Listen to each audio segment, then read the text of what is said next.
மரியாதையை கொடுத்து அவர்களிடம் இருந்து அவர்கள் கூறும் அந்த பழைய கதைகளை கேட்டறிந்தால்தான் அந்த உணர்வோடு அவர்கள் சொல்லும் விதம்.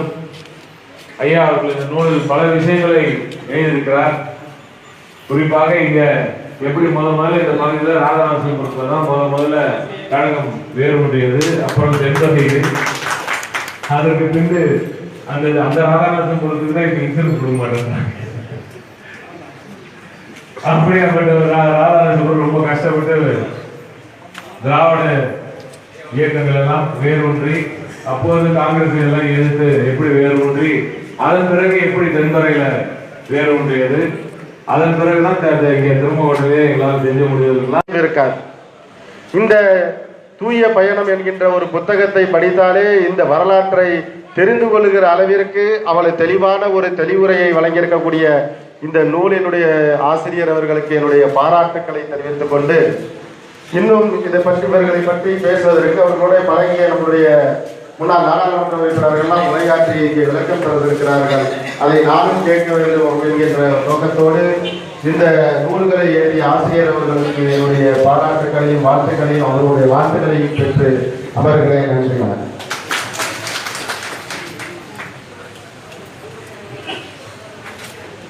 அடுத்து நேரம் உங்களுடைய பல்வேறு கருத்துக்களை கொண்டிருக்கிறார்கள். அதற்கு பிறகு அந்த நாடாளுமன்ற உறுப்பினர்கள் அந்த ஒரு எம்பி, ஒரு நாடாளுமன்ற உறுப்பினர், ஒரு மாவட்ட செயலாளர், ஆளுங்கட்சியிலே முக்கியமானவர், அவர் வந்து சொல்லி கையை பிடிக்கிற போது திருப்பி தள்ளிவிட்டேன் என்றாலும் அவர் அதை பொருட்படுத்தாமல் எனக்கு தந்தைக்கு செய்வது போல செய்ய வேண்டும் என்று கூறி அவர் அந்த பேஸ்பேக்க தெரிவி எனக்கு வைத்தார். அது ஏறத்தாழ 7 வருஷத்தான் என்று சொன்னார்கள், இன்று 10 வருஷமாக ஆகிவிட்டது. அது எனக்கு உண்மையிலே ஒரு தொல்லையாகவும் இருக்கிறது. ஏண்டா இன்னும் இருக்கிறோம் என்ற வாழ்க்கையிலே ஒரு வேதனையை தாங்கிக் கொண்டிருக்கிறவர்களாக இருக்கிறேன். காரணம், வாழ்க்கையில் புகழ்தான் முக்கியம், தியாகம்தான் முக்கியம். அந்த தியாகத்துக்கு அடுத்ததுதான் எல்லாம் என்று நான் நினைத்தவன். என்னோடு பணியாற்றியவர்கள் என்று பலர் இல்லை, அதில் ஒரு சிலர் இருக்கிறார்கள். அதில் என் மேல் பாசமிக கொண்ட வெங்கிடாச்சலம், அருமை நண்பர் பாளையன், மகாராஜபுரத்தை சேர்ந்த பலர், அதிலும் குறிப்பாக இன்று சொல்லக்கூடிய அளவுக்கு ஒருவர் கூட இல்லை என்றாலும் அவர்களெல்லாம் என்னை ஒரு மரியாதைக்குரியவர்களாக இன்று வரை கருவதற்கு காரணம் அவர்கள் என் மேல் உள்ள அன்புதான். நான்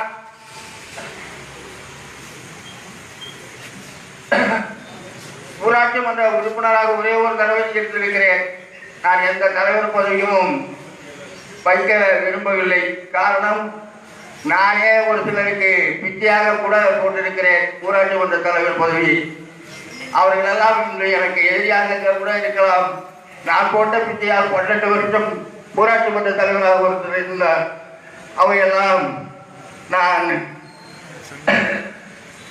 நான் செய்திருக்கிறேன். இந்த ஊரிலே எந்த நல்லதோ கெட்டதோ நல்லவைகளையோ அத்தனையும் நான் தாங்கிக் கொண்டு தொண்டாற்றியிருக்கிறேன். அந்த தொண்டுக்கு இந்த பகுதியில் இருக்கிற மக்கள், இந்த 7 பஞ்சாயத்தில் இருக்கிறவர்கள் என்னையும் அவர்களிலே ஒன்றாக கருதி கொண்டிருக்கிறார்கள். குறிப்பாக ராதாநாசிபுரத்தில் முதல் கிளைக்கழகத்தை துவங்கியவர்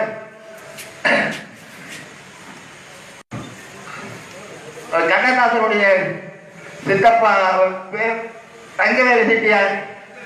அவரும் தெப்பரைய கிளைக்கழகத்தை உருவாக்கியவர் வெங்கடாச்சலம் வாத்தியார், பிச்சைக்கனுடைய அண்ணன், அவரும் வாத்தியார் தான். அவரும் தான் அந்த 2 ஊரிலும் முதல் கிளை கழகத்தை உருவாக்கினார்கள். எனக்கு துணையாக இந்த பகுதியில் இருந்தார் என்றால் உண்மையிலேயே சொல்லப்போனால் பாளையங்கோட்டை ராஜமாணிக்கத்தை நான் அவர் கட்சி மாறினாலும் கட்சியை விட்டு சென்றாலும் அவர் உலகத்தை விட்டு சென்றாலும் கூட அவர் செய்த சேவை, அவர் எனக்காக உண்மையிலேயே அவர் பட்டப்பாடு திரையிலும் நான் மறந்துவிட முடியாது. அப்படிப்பட்ட ஒரு பெரிய காரணமாக இருந்தவர். அது மட்டுமல்ல, எனக்கு மண்ணை என்றால் எனக்கு வெண்டையை போன்றது. அப்படிப்பட்டவர். மண்ணையை தவிர வேற யாரும் எனக்கு பெரிய தலைவராக தெரியவில்லை. நான் உண்மையிலேயே சொல்கிறேன், தயவு செய்து யாரும் வருத்தப்படாதீர்கள். கலைஞரை விட மண்ணையை பெரியவனாக எனக்கு அறியவனான். அப்படிப்பட்ட தியாகத்துக்கு உருவாக அவர். அப்படிப்பட்ட மண்ணை என்னை அவருடைய வீட்டிலே ஒருவனாக பாவித்தார்.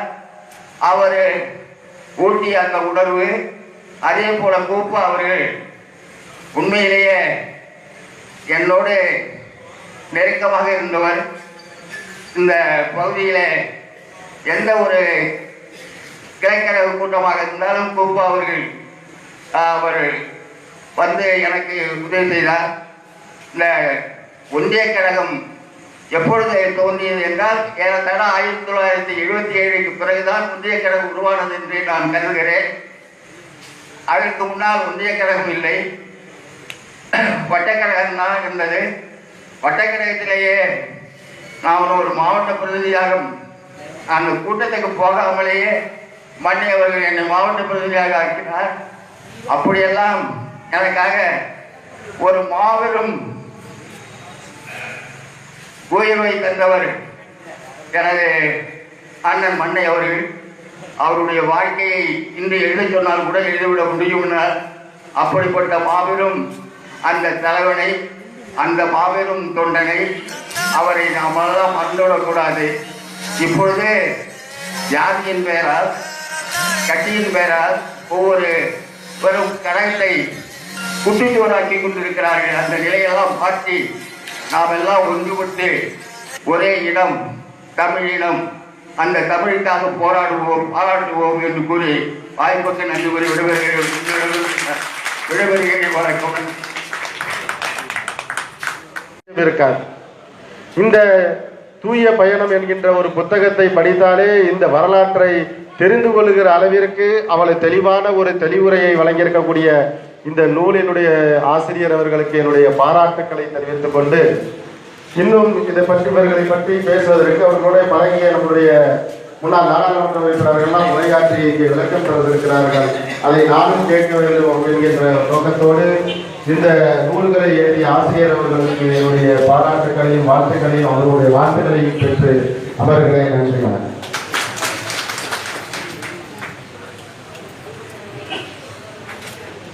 அடுத்து நேரம் உங்களுடைய பல்வேறு கருத்துக்களை கொண்டிருக்கிறார்கள். அதற்கு பிறகு அந்த நாடாளுமன்ற உறுப்பினர்கள் தலைவராக இருந்தால் அதுல ஒரு பிரச்சனை. என்னிடத்துல தொலைபேசி சொன்னார். நானும் அந்த ஏஐஓட்ட பேசினேன், டிஇஓட்ட. இவர் என்னிட்ட அடுத்த தடவை திரும்பி ஒட்டியா என்னட்ட போட்டு கொடுக்க சொல்லிட்டாரு. போனேன், ஒட்டிமா சொல்லிட்டேன், கேடியோ சொல்லிட்டாங்க. ஏன் நீங்க சொல்லலைன்னா நாளைக்கு காலையிலே போனதுக்கு தான் நீங்க மாலை போடணும்ட்டு. அந்த அளவுக்கு இந்த பகுதி மீது, இந்த மக்கள் மீது இருக்கிற அன்பை வெளிப்படுத்துகிற, அதுவும் நியாயமாக நேர்மையாக இருக்க வேண்டும் என்பதில் முதன்மையாக இருக்கிறவர் என்பதற்குரிய ஜெயராமன் என்பதை யாரும் மறைக்க முடியும். இப்படிப்பட்ட இயக்க தொண்டர்களால் தான் திராவிட முன்னேற்ற கழகத்தை எந்த கொம்பனாலும் அடைக்க முடியாது. இதேதான் 39 நாடாளுமன்ற உறுப்பினர்களை பெற்றிருக்கிறோம் என்று சொன்னால் அண்ணன் ஜெயராமனை போன்றவர்கள் இருக்கிற காரணம். அது கூட இங்கே பேசுகிறவர் கூட சொன்னார்கள், அங்கே அண்ணனே சொன்னார்கள், அதை சொன்னா இது சொன்னாங்க. நான் இங்கே வரும்போதெல்லாம் நான் என்ன ஜாதின்னு அவருக்கு தெரியாது, அவர் என்ன ஜாதின்னு எனக்கு தெரியாது. அதே போல எஸ்பி வீட்டில் நான் சாப்பிடும் போதும் சரி, ஜெயராமன் வீட்டில் சாப்பிடும் போது அண்ணி இங்கே எதிராக மறந்துருக்கிறார்களே, எப்போ போனாலும் ஏதாவது ஒரு பலகாரத்தை தின்னாதான் என்ன விடும். அது அண்ணி ஏதாவது ஒன்று செஞ்சு கொடுத்துருவாங்க. அது மட்டுமல்ல, நாங்கள் இரவு நேரங்களில் காலம் கடந்து வருகிற பொழுது உணவருந்துகிற இடமாக கூட அந்த ஜெயராமன் அவர்களுடைய இல்லம் இருந்தது என்பதை மறைக்க முடியும். அப்படி இருக்கிறார் என்னுடைய தந்தை என்று சொல்வதில் என்ன தவறு?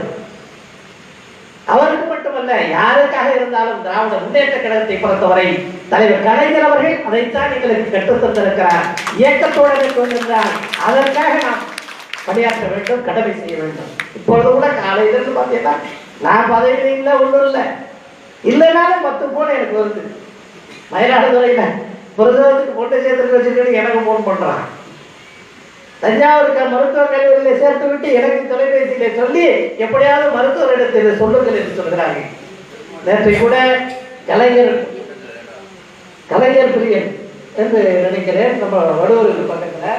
எனக்கு அவங்க யாரு என்னன்னே தெரியாது. எனக்கு ஒரு போன் வந்துச்சு, எங்கே பேசிருக்கேன், கலைஞர் அடிமை, கலைஞர் அடிமை. அவன் பேரே கலைஞர் அடிமை. அவர் பேரு, அவர் மருந்து இறந்துட்டாரு. நான் உடனே நம்ம டாக்டர் கார்த்திகை அண்ணனுக்கு ஃபோன் பண்ணி எப்படியாவது அவருக்கு போய் பாருங்கன்னா அண்ணன் பிஸியாக வந்தாரு. உடனே என்னன்னா சிலம்ப டாக்டர் பையன் அங்கே மருத்துவராக இருக்காரு, அவருக்கு ஃபோன் பண்ணி சொல்லி இருக்கார். இந்த தூய பயணம் என்கின்ற ஒரு புத்தகத்தை படித்தாலே இந்த வரலாற்றை தெரிந்து கொள்ளுகிற அளவிற்கு அவளை தெளிவான ஒரு தெளிவுரையை வழங்கியிருக்கக்கூடிய இந்த நூலினுடைய ஆசிரியர் அவர்களுக்கு என்னுடைய பாராட்டுக்களை தெரிவித்துக் கொண்டு, இன்னும் இதை பற்றி இவர்களை பற்றி பேசுவதற்கு அவர்களுடைய பழகிய நம்முடைய முன்னாள் நாடாளுமன்ற உறுப்பினர்கள்லாம் உரையாற்றி இங்கே விளக்கம் தந்திருக்கிறார்கள்.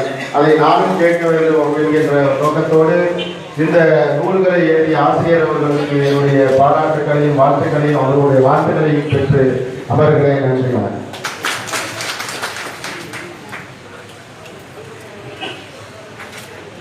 அடுத்து நேரம் உங்களுடைய பல்வேறு கருத்துக்களை கொண்டிருக்கிறார்கள். அதற்கு பிறகு அந்த நாடாளுமன்ற உறுப்பினர்கள் நான் துவக்கத்திலிருந்து சொல்லணும்னா தாத்தா சோமசுந்தரத்திலிருந்து எடுத்துக்கலாம், இல்லை வட்டக்கழகத்தினுடைய செயலாளராக இருந்த கூப்பாவிலிருந்து எடுத்துக்கலாம். அப்படி ஒரு வட்டக்கழகத்தினுடைய அமைப்பில் இருக்கிற கூப்பான் இருக்கிறதிலிருந்து, அதே மாதிரி தாத்தா சோமசுந்தரம் ஈழத்து ஆறுமுனர், நம்முடைய ஒன்றிய கழகத்தினுடைய செயலாளராக இருந்த அண்ணன் ராஜசேகரன், அதே மாதிரி நாகை நாடாளுமன்ற